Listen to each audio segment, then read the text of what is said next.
என் மனசுல உள்ள பாரமே குறைஞ்சிருச்சு. ஒரு கேள்வி கேட்டிருக்கிறார். முதல்ல கல்யாணம் பண்ணது தெய்வானையத்தானே, அப்புறம் கல்யாணம் பண்ண வள்ளி பேரை முதல்ல சொல்லி வள்ளி தெய்வானைன்னு தானே சொல்றாங்க. அது ஏன் அப்படி சொல்லணும்? முதல் மனைவி பேரு முதல்லையும் ரெண்டாவது மனைவி பேரு ரெண்டாவதுன்னு சொன்னாதானே பொருத்தம் அப்படின்னு கேட்கிறார். எங்க ஐயா நாராயணன் அவர்கள் ஒரு சிந்தனையை கிளறார்.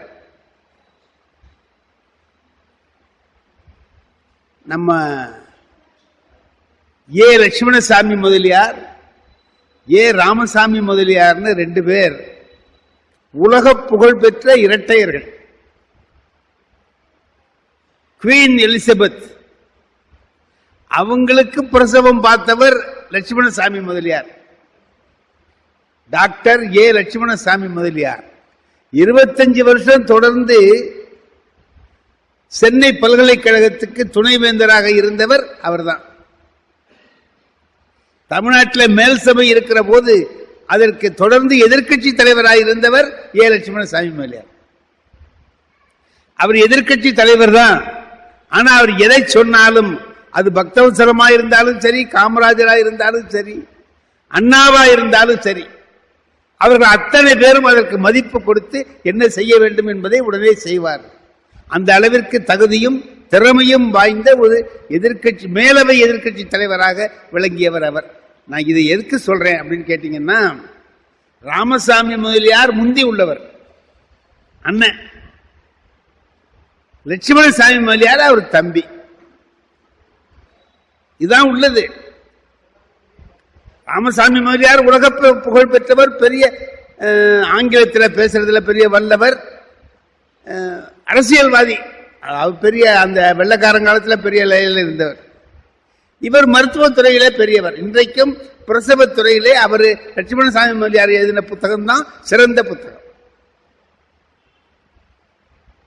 இப்போ ஒரு கேள்வி கேட்டாங்க, உங்க அண்ணனை நேத்தி பார்த்தேன் என்ன ஒருத்தர் போய் சொல்றார் லட்சுமணசாமி முதலியார்ட்ட.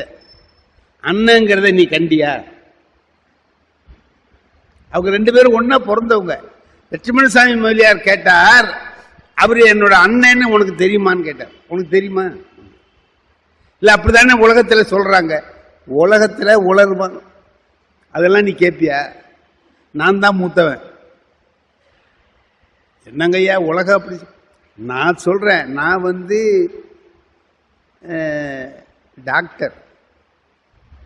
ஒரு குழந்தை பிறந்தா அதை பத்தின விவரங்கள் முழுக்க தெரிஞ்சவன் நான். இப்ப நான் தான் அண்ணங்கிறத எப்படி சொல்றேன்னு உனக்கு தெரியுமான்னு கேட்டார். சொல்லுங்க. ஒரு டெஸ்ட் டியூப் எடுத்துக்கிட்டு பரிசோதனை குழாய் இந்த நீட்டமா இருக்குமே, ஸ்கூல்ல எல்லாம் வச்சிருப்பாங்கல்ல, அதை எடுத்துட்டு அதுல முதல்ல ஒரு கருப்பு பளிங்கு, இந்த கோலி குண்டு இருக்குல்ல, அதை உள்ளர போட்டார் கருப்பு.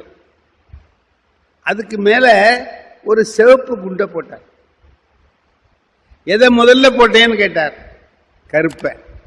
எதை ரெண்டாவது போட்ட, சிவப்ப. இப்ப கவுக்கிறேன், எது முந்தி வருதுன்னு பாரு. சேப்பு முந்தி வருது, கருப்பு பின்னால வருது. முதல்ல உருவான வேணா, ரெண்டாவது வந்த வேணா. அதனால என்ன தம்பிங்கிறாங்க. நான் தான் அண்ணன் போய அப்படின்னு. உலகம் அப்படி சொல்லும். ரெண்ட ஒண்ணுங்கும், ஒன்னு ரெண்டுங்கும். அதை பத்தி நாம கவலைப்பட வேண்டியதில்லை. வள்ளி தெய்வானையை ஏன் ரொம்ப சிறப்பா வள்ளிக்கு சிறப்பு கொடுக்கிறோம்னா, வள்ளியை அவர் விரும்பி திருமணம் செய்து கொண்டார். தமிழனுக்கு ரொம்ப முக்கியம் என்னன்னு கேட்டீங்கன்னா, காதல் திருமணம். கண்டபடி காதலிக்கிறது இல்லை, முறையாக காதலிக்கிறது. அதை என்ன சொன்னாங்கன்னா, காதலும் வீரமும் தமிழனுடைய சிறந்த தகுதிகள் அப்படின்னு. ஆகையினால நாம வள்ளிக்கு ஒரு முதன்மை கொடுக்கிறோம். அது மட்டும் இல்ல, அவ்வளவு உயர்ந்த நிலையில இருந்த முருகன் ஒரு குறத்தியாக இருந்த வள்ளியை விரும்பி திருமணம் செய்து கொண்டார். ஜாதி பாகுபாடு இல்லை என்பதை காட்டக்கூடிய அருமையான நிகழ்ச்சி அவர் செய்து காட்டினார். அதனால வள்ளிக்கு முதன்மை கிடைச்சது. நாம பொதுவா என்ன சொல்லுவோம்னு கேட்டீங்கன்னா, ஜாதியில குறைச்சலா இருக்காங்க அப்படின்னு நினைச்சுக்கிட்டு அப்படி வந்ததை காட்டாமலே விட்டுடுவோம். அப்படி ஒரு மனைவி இருக்கிறதே காட்டாம விட்டுடுறதுதான் நம்முடைய பழக்கம். சிலப்பதிகாரத்திலேயே கண்ணகி தான் சிறந்தவள், மாதவி இரண்டாவது. ஆனா மாதவி தான் என்ன ஒரு பட்டிமன்றம் வச்சாங்க. கோவலனின் மனதிற்கு ரொம்ப பிடித்தமானது கண்ணகியா மாதவியான்னு கேட்ட. கோவலன் மனசுக்கு ரொம்ப பிடித்தமானவர் யார், கண்ணகியா மாதவியார்? நான் நடுவராக இருந்தேன். அதுக்கு நான் சொன்னேன், கோவலனுக்கு யாரை பிடிக்கும்னு நம்ம பேசலாமா? அது கோவலனுக்கு தான் தெரியும். மனைவியில உனக்கு யாரை பிடிக்கும்னா யாரை சொல்லணும்? அத அவங்க ரெண்டு பேரோட வாழ்ந்தவன் தானே சொல்லணும். கோவலனை கேட்டா என்ன சொல்லுவான்? மாதவியை தான் சொல்லுவான். ஏன்னா கண்ணகியை விட்டுட்டு மாதவியிட்ட போறான். ஆனா அந்த மாதவியிட்ட ஒரு குறையும் பார்க்கவில்லை, வந்தான். ஆனா திரும்ப அவர் குறை சொல்லிட்டு வந்தான். திரும்ப குறை சொன்னது தப்புன்னு சொல்லிட்டான். அது சிலப்பதிகாரத்தில் முடிஞ்சு போச்சு. ஆனா அந்த மாதவி என்ன சொன்னான் தெரியுமா? அவளுடைய மகள் மணிமேகலையை மறுபடியும் நடனமாட கூப்பிடுறாங்க. மாதவியினுடைய மகள் மணிமேகலையை நடனமாடுறதுக்கு கூப்பிடுறாங்க. அப்ப அந்த மாதவி என்ன சொன்னா தெரியுமா? இந்த மணிமேகலை என் மகள் அல்ல, மாபெரும் பத்தினி கண்ணகியின் மகள். இவ கண்ணகியோட மக, அவள் ஆடமாட்டான். ஏன் பொண்ணா இருந்தா ஆடுவார். என்னதான் வாழ்க்கையிலே சிறப்பாக வாழ்ந்தாலும் கணிகையர் வாழ்க்கை கடையே போலும். நான் எவ்வளவுதான் தூய்மையானவளா வாழ்ந்தாலும் இந்த உலகம் என்னை ஒரு சிறந்த பெண்ணாக ஏற்றுக்கொள்ளாது. இவள் என்னுடைய மகள் அல்ல, மாபெரும் பத்தினி கண்ணகி மகள்னு சொல்லி. ஆகையினால நாம வள்ளி விஷயத்தை இதோட விட்டுட்டு, ஏன்னா அது யாருக்கு யார் மேல ரொம்ப பிரியம்னு முருகனை கேட்டாதான் சொல்லுவான், நம்ம சொல்ல முடியாது. இந்த யோகாவெல்லாம் நடந்தது பார்த்தீங்களா? எங்க ஐயா கூட சொன்னாங்க, யோகாவை பற்றி ஜோக்கெல்லாம் சொன்னாங்க. பள்ளத்தை நோக்கி தான் வெள்ளம் பாயும், மண்டையில ஒண்ணு இல்லாதவ சிரசாசனம் பண்ணான்னா அறிவு அங்க போகும். அது கூட இருந்தாதான் போகும், இல்லாதவனுக்கு ஒண்ணும் செய்ய முடியாது. தென்னாலிராமன்ட்ட அது மாதிரி ஒரு விஷயம் வந்துச்சுங்க. இதே மாதிரி விஷயம். ஒரு பயில்வான் வந்திருக்கான், குத்து சண்டை வீரன், சண்டை போறதுல மகா பெரிய வீரன். அவன் என்ன செய்வான், என்கிட்ட எவனாவது சண்டை போட்டு ஜெயிக்க முடியுமான்னு கிருஷ்ணதேவராயர்கிட்ட சொல்றான், ராஜா கிட்ட சொல்றான். ராஜா அங்கேயே தின்னுகிட்டு இருக்கான்ல ஒருத்தன், அரசாங்கத்துக்குன்னு ஒருத்தன் இருப்பான்ல, அவனை கூப்பிட்டு, டேய் நீ தான் நம்ம ஆளு, வீரத்தை காட்டி காட்டி சம்பளம் வாங்கிட்டு இருக்க, அவனோட சண்டை போட்டு அவனை தோக்கடிப்போ அப்படின்னார். அவன் சொன்னான், மகாராஜா சம்பளம் வாங்கினதெல்லாம் உண்மைதான், ஆனா அந்த பையன் ரொம்ப மோசமானவன், அவன்கிட்ட சண்டைக்கு போகக்கூடாதுன்ட்டான். ஏன்னா இவ்வளவு நாள் தின்ன, இப்ப சண்டைக்கு போக வேண்டிய நேரத்தில் அவன்கிட்ட போ, என்னால முடியாது. அவன் உலகத்திலேயே சிறந்த வீரன், அவனை வெற்றி பெற யாராலையும் முடியாது, என்னாலையும் முடியாது. அப்ப தென்னாலிராம பக்கத்தில் இருந்தவன் சொன்னான், அவரால் முடியாதுங்க, என்னால முடியும்னா. ஏய் நீ என்னடா ஒரு அறைக்கு தாங்க மாட்ட, நீ போய் அவரை ஜெயிச்சுப்பேங்கிறியடா அப்படின்னு. அவனை தோல்வி அடைஞ்சு ஓட வைக்கணும் உங்களுக்கு, அதானே, அதை நான் பார்த்துக்கிறேன் விடுங்கன்ட்டான். மறுநாள் உங்க என் கூட யார் சண்டைக்கு வர்றான்னா, ராஜா சொன்னார் எங்க தென்னாலிராமன் சண்டை போடுவார்ட்டார். அது தென்னாலிராமனை பார்த்தா கொத்தவரங்கா மாதிரி இருக்கான்.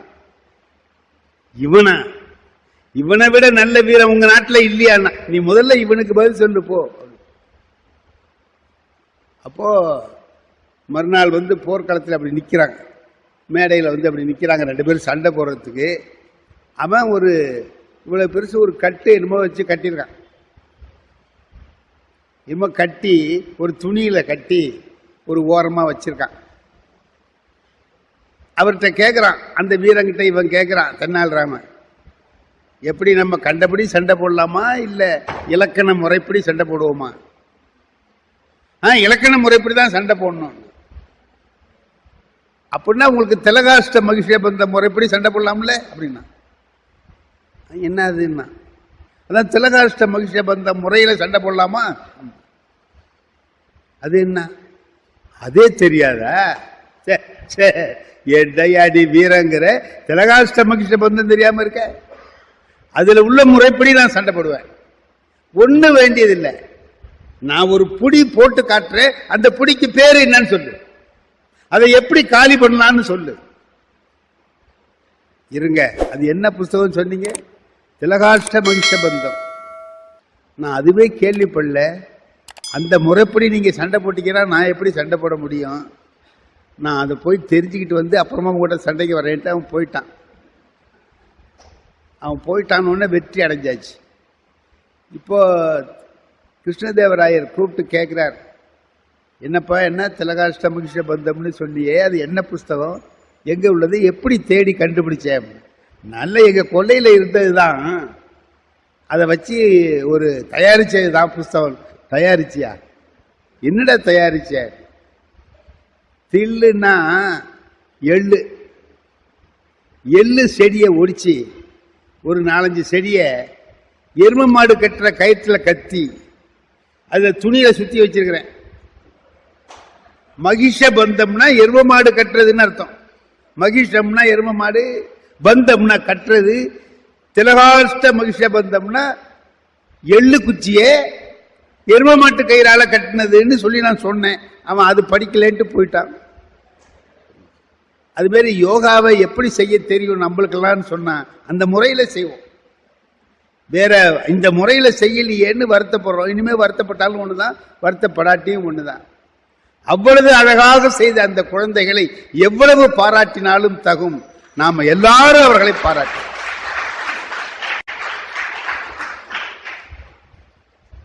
நிறைய சொல்லலாம். எங்க ஐயா திருக்குறள் முனுசாமி அவர்களை பற்றி சொல்லிட்டாங்க. திருக்குறளா இருந்தாங்களே, அவர் மேதை. திருக்குறளை எப்படி எளிமையா சொல்லலாம்னு பார்த்தாங்க. நான் சொல்றது ஒரு 75 வருஷத்துக்கு முந்தைய ஆரம்பிக்கிறாங்க அவங்க. திருக்குறளை எளிமையான முறையிலே எப்படி செய்யலாம், நகைச்சுவை ரொம்ப உதவும். எல்லாத்தையும் நகைச்சுவையா சொன்னாங்க. எல்லாத்தையும் நகைச்சுவையா சொன்னாங்க. ஒரு அப்பா பிள்ளைகிட்ட எப்படி பேசணும்னு சொல்லுவார். எப்படி பேசணும், ஏதாவது பிள்ளை சந்தேகம் கேட்டான்னா அதற்கு உண்மையான விடையை சொல்லணும். விட அப்படின்னு சொல்லக்கூடாது. அதுக்கு ஒரு உதாரணம் சொல்லுவார். அப்படி ஈசி சேர்ல அப்பா படுத்திருக்கிறார். பக்கத்துல 10ஆம் வகுப்பு படிக்கிற பெரிய பையன் உட்கார்ந்து படிச்சுட்டு இருக்கான். இந்த பக்கத்துல 2ஆம் வகுப்பு படிக்கிற சின்ன பையன் படிச்சுட்டு இருக்கான். 2ஆம் வகுப்பு படிக்கிற சின்ன பையன் கேட்கிறான் அப்பா கிட்ட, ஏன்பா என் புஸ்தகத்துல நிறைய படம் போட்டிருக்கு, அண்ணன் புஸ்தகத்துல படமே இல்லையே, ஏன் அப்படின்னு கேட்கிறான். அப்பா சொல்றாரு, நீ முண்டம், அண்ணன் அறிவாளி, அவனுக்கு படம் போடாம எழுதினாலே புரியும். மயில் அப்படின்னா அவனுக்கு தெரியும். உனக்கு மயில்னா படம் போட்டு காட்டணும். அதனால உனக்கு படம் போட்டிருக்கான், அண்ணனுக்கு படம். அண்ணன் அறிவாளி, நீ முண்டம். நான் முண்டமான்னு கேட்டான். ஆமா, சரி விடுன்னு விட்டான். ஒரு 8 நாள் கழிச்சு எலெக்ஷன் வந்துட்டு அந்த ஊர்ல. பேலட் பேப்பர் அடிச்சுட்டு காட்டுறாங்க, இதுல குத்துங்க, இதுல குத்துங்க, என்ன செட்டியில போடுங்க, கேணியில போடுங்கன்னு அவன் என்னென்னமோ சொல்றான். இந்த 2ஆம் கிளாஸ் படிக்கிற பையன் பார்த்துக்கிட்டே இருந்தான். அப்பாட்ட கேட்டான், என்ன அது என்னமோ சொல்றாங்களேன்னா. அது எங்களுக்கு உள்ளது, நீ சும்மா இருறான்னா. இல்ல சொல்லு, என்னன்னு சொல்லு. இல்லடா, அவர் எலெக்ஷன்ல நிக்கிறார், அதுக்கு கொண்டு காமிக்கிறார். அவருடைய சின்னம் இது கேணி, இது என்ன செட்டி, அதுல போடுன்னு சொல்லி சொல்றாரு. ஆமா, நான் தான் முண்டம், எனக்கு படம் போடுறான், சரி உனக்கும் படம் போடுறானே ஏன்னு கேட்டான்.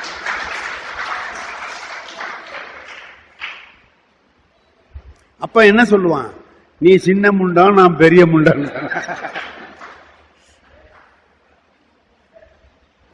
ஐயா, இது ஒரு சின்ன ஜோக்கு தான். ஆனா எவ்வளவு அழகா மனசுல பதியும் பாருங்க.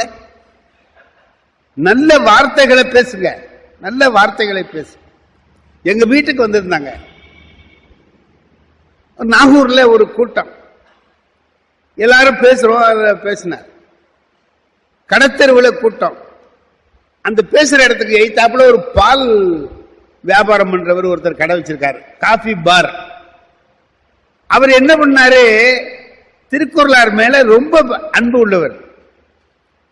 பால் வாங்கி காய்ச்சி வச்சிருக்காரு பாருங்க, ஒரு பெரிய சொம்பு, ஒரு குடம் நிறைய நல்ல பசும்பால் வாங்கிட்டு வந்து காய்ச்சி திக்கா குங்குமப்பூ போட்டு பச்சை கற்பூரம் போட்டு இப்படி நல்லா செஞ்சு, அவர் மேல உள்ள ஆசைகளை அப்படி செஞ்சு வச்சிருக்காரு. என்கிட்ட கூப்பிட்டு சொன்னாரு, இந்தப்பா வடிவேலு, இதுல நிறைய பால் வச்சிருக்கேன், ஐயாவுக்கு நீ பாட்டுக்கு கொடுத்துக்கிட்டே இரு. ஐயாவை 2 மணி நேரம் 3 மணி நேரம் பேச வைக்கிறது உன் கையில தான் இருக்கு, கொடுத்துக்கிட்டே இரு, ஐயா பேசிட்டோம்.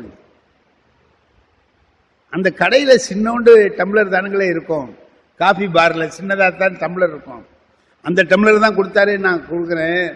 முதல்ல குடிச்சு பார்த்தாரு, ரொம்ப நல்லா இருந்தது, சுவையா இருந்த உடனே, ஏன்பா சமூக வடிவேலு, இந்த ஊர்ல பெரிய டம்ளரே கிடையாதா, இத்தினோண்டு கொடுக்குற? அண்ணே நிறைய பால் இருக்கு, நான் பாட்டுக்கு கொடுத்துக்கிட்டே இருப்பேன், நீங்க குடிச்சுக்கிட்டே இருங்க. அப்படியா, அப்ப நீ கொடுத்துக்கிட்டே இரு அப்படின்னா. சார் அந்த ஒரு குடம்பாலையும் குடிச்சிட்டார் சார். டேஸ்டா இருந்தவன ஃபுல்லா குடிச்சிட்டார். நான் முதல்ல எங்க ஊர் நாகூர், எங்க வீட்டுல தங்க போறாருங்கிற ஆசையில என்ன சமைச்சா உங்களுக்கு பிடிக்கும், உங்களுக்கு விருப்பமானது சொல்லுங்க, நான் சமைச்சு வைக்கிறேன். என்ன மீன் வேணும்னு சொன்னார். நடக்கிறது வேண்டாம், பறக்கிறது வேண்டாம், நீஞ்சிறதாவே இருக்கட்டும்.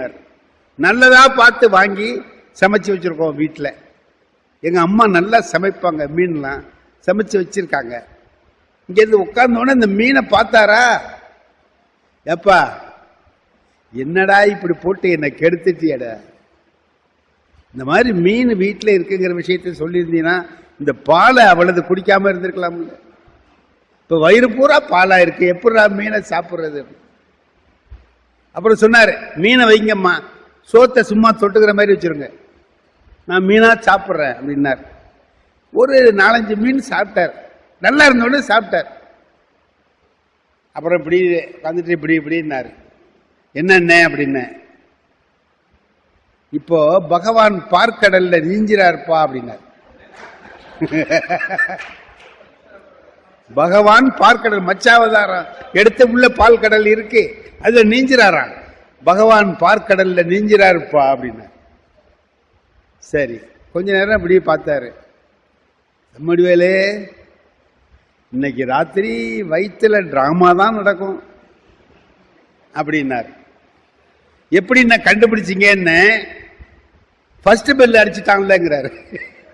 ஃபர்ஸ்ட் பெல் அடிச்சா செகண்ட் பெல் அடிச்சு டிராமா ஆரம்பிச்சிருவான்ல, கடகடங்கு தான் வயிறு, ஃபர்ஸ்ட் பெல் அடிச்சுட்டான்ல அப்படின்னாரு.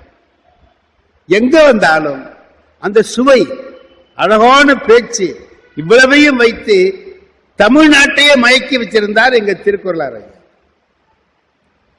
அதே போல சில மேடைகள்ல நடக்கிற நிகழ்ச்சிகள் இருக்கு பாருங்க, அதுகள் ரொம்ப மகிழ்ச்சியா இருக்கும், ரொம்ப சிறப்பா இருக்கும். சுஜி சிவன் நடுவரா இருக்கிறார், வழக்காடு மன்றம். நான் பேசுறேன், நான் சொன்னேன் எங்க அப்பாவுக்கு 92 வயசு ஆகுதுன்னு. சுஜி சிவன் கிட்ட அவர் இருக்காரான்னு கேட்டார். நான் முறைச்சு பார்த்தேன், ஏன் என்ன வருத்தமா இருக்கீங்களா, என்ன விஷயம்? உங்க அப்பா இருக்காரேங்கிற வருத்தமா? இல்லைங்க, எங்க அப்பா இருக்காரேங்கிற வருத்தம் இல்லை, நீங்க கேட்ட கேள்விக்கு நான் பதில் சொன்னேன்னா நீங்க என்ன ஆவீங்களோன்னு நினைச்சு எனக்கு வருத்தமா இருக்கு அப்படின்னு. ஏன் என்ன விஷயம்னார். உங்க அப்பா இருக்காருன்னு கேட்டீங்க. ஆமா, அவரோட அப்பாவே இருக்காரு.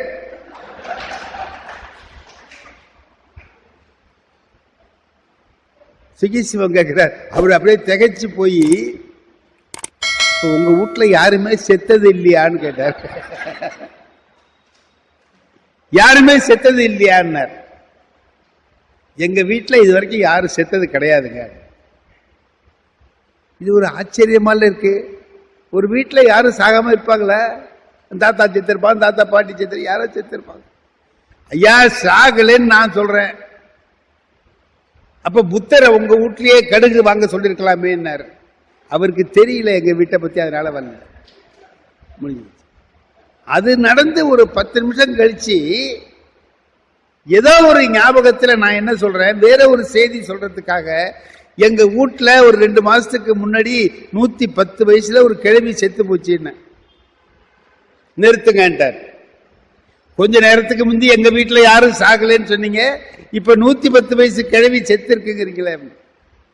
ஆமா, பொய் தானே? மாரியம்மன் கோயில்ல பேசுறோம், இப்படி பொய் பேசுறீங்களே, மாரியம்மன் உங்களை சும்மா விடாதேன்னார். பொய் சொன்னாதானே சும்மா விடாது. பொய் சொன்னீங்களே, சாகல நீங்க, இப்ப செத்து போயிட்டாங்கிறீங்களே அப்படின்னார். ஐயா, எங்க வீட்டுல யாரும் சாகலேன்னு சொன்னது உண்மைதான். 110 வயசு கிழமை செத்ததும் உண்மை. அது எப்படி 2 உண்மையா இருக்கும்னு கேட்டார். நான் என்னங்க சொன்னேன், எங்க வீட்டுல யாரும் செத்தது இல்லைன்னு. யாருமே எங்க வீட்டுல சாக நாங்க விட மாட்டோம், ஆஸ்பத்திரிக்கு கொண்டு போவோம், அங்கதான் சாவாங்க.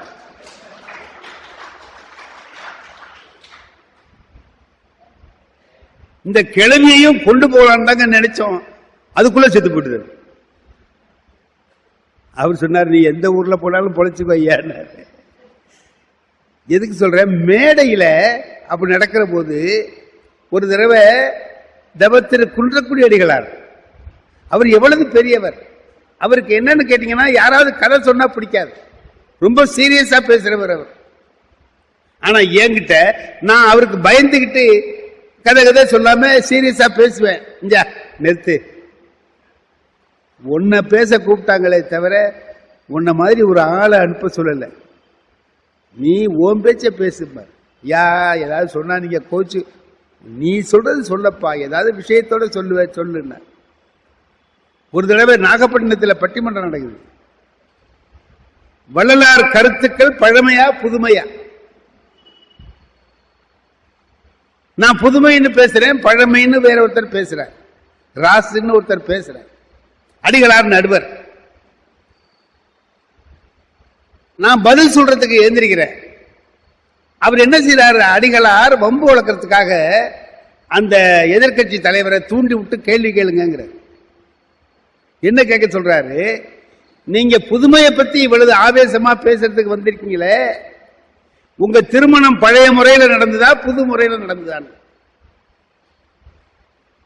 அந்த ஊர்ல எல்லாருக்கும் தெரியும் திருமணம் எப்படி நடந்தது, பழைய முறையில தான் நடந்துச்சு. உடனே அடிகளார் சொன்னார், இல்ல நீங்க அதை பத்தி வருத்தப்படாதீங்க, சண்முக வடிவேலுக்கு முந்தி பழமை ரொம்ப பிடிச்சிருந்தது, அதனால பழைய முறையில திருமணம் செஞ்சுக்கிட்டாரு, இப்பதான் புதுமை பிடிச்சிருக்கு, அதனால புதுமையில இன்னொரு திருமணம் செஞ்சுக்குவாருன்னார். நான் என்ன பண்ணேன், மேடையில் அங்க பேசத்துல நின்றுகிட்டு இருந்தவன் அடிகளார் இந்த மாதிரி உட்கார்ந்து இருக்கிறார், நேரா போய் அவர் காலை தொட்டு அப்படி கும்பிட்டேன். ஏன்பா என்ன விஷயம்னார். இந்த மாதிரி யாராவது சொல்ல மாட்டாங்களான்னு தான் எதிர்பார்த்துக்கிட்டு இருந்தேன், நீங்க சொல்லிட்டீங்க, நாளையில இருந்து பொண்ணு பார்க்க ஆரம்பிக்க வேண்டியதான். யோ சும்மா சொன்னேன், நீங்க சும்மா பேசுற ஆளு இல்லையே சாமி அப்படின்னா. நான் சும்மா சொன்னேன், நீ பேசு அப்படின்னாரு. நீங்க அப்படி சொல்ல மாட்டீங்க, நாளையில இருந்து பாத்திர வேண்டியதுதான் அப்படின்னு. என்ன என் பொண்டாட்டி கேட்பா, உனக்கு இந்த யோசனையை சொன்னது யாருன்னு, சாமி தான் சொன்னாரு. மேடைகள்ல தரம் குறையாமல் அதே சமயத்தில் நகைச்சுவையா அப்படி பேசுகிற பேச்சுகள் இருக்கு பாருங்க, எல்லாராலையும் விரும்பப்படும். பேரறிஞர் அண்ணா அவர்கள் பேச்சு கலைக்கு ஒரு இலக்கணம், எப்படி பேசணுங்கிறத உலகத்துக்கு காட்டியவர் அண்ணா. பாருங்க, சி சுப்பிரமணியம் எவ்வளவு பெரிய சிறந்த அமைச்சர், அவர் காங்கிரஸ்காரர், இவர் திமுக. 15 பேர் தான் இருக்காங்க. இவங்க ஆட்சி காங்கிரஸ் நடக்குது, அதுல அவர் நிதி அமைச்சராகவும் கல்வி அமைச்சராகவும் இருக்கிறார் சி சுப்பிரமணியம், காமராஜர் காலம். அப்போ 1957 62 ஒரு பீரியட் முடிஞ்சு போச்சு. 62 சுப்பிரமணியன் சொல்றார், நான் இந்த தடவை சட்டசபைக்கு நிக்க போறதில்ல, பார்லிமெண்ட் எலெக்ஷனுக்கு நிக்க போறேன். அதனால நீங்க எல்லாரும் என்னை வாழ்த்தி வழி அனுப்புங்க. அடுத்த தடவை நான் கடைசி நாள் அன்னையோட சட்டசபை முடியுது. அன்னைக்கு சொல்றார், நீங்க எல்லாரும் என்னை வாழ்த்தி அனுப்புங்கிறார். எல்லாரும் வாழ்த்துறாங்க, எல்லா கட்சிக்காரங்களும் வாழ்த்துறாங்க, அண்ணாவும் வாழ்த்துறார். சொல்றார், நீங்க சாதாரண ஒரு எம்பியா போய் அங்க இருந்துடக்கூடாது, உங்கள்கிட்ட அபார திறமைகள் உண்டு. ஆகையினால நீங்க டெல்லியில போய் ஒரு சிறந்த துறையில அமைச்சராகி உங்களுடைய ஆற்றலை எல்லாம் காட்டி தமிழன் எவ்வளவு உயர்ந்தவன் என்பதை காட்டி எங்களுக்கெல்லாம் பெருமையை நீங்கள் தேடி தர வேண்டும். நீங்கள் பெருமையோடு வாழ்வதை நாங்கள் எல்லாம் பார்த்து மகிழ வேண்டும் அப்படின்னு வாழ்த்தினார். வாழ்த்திட்டு ஒன்று சொன்னார், நாங்க 15 பேர் சட்டசபைக்குள்ள வந்தோம், எங்களுக்கு சட்டசபைனா என்ன, அதுல எப்படி பேசணும் எதுவுமே தெரியாது.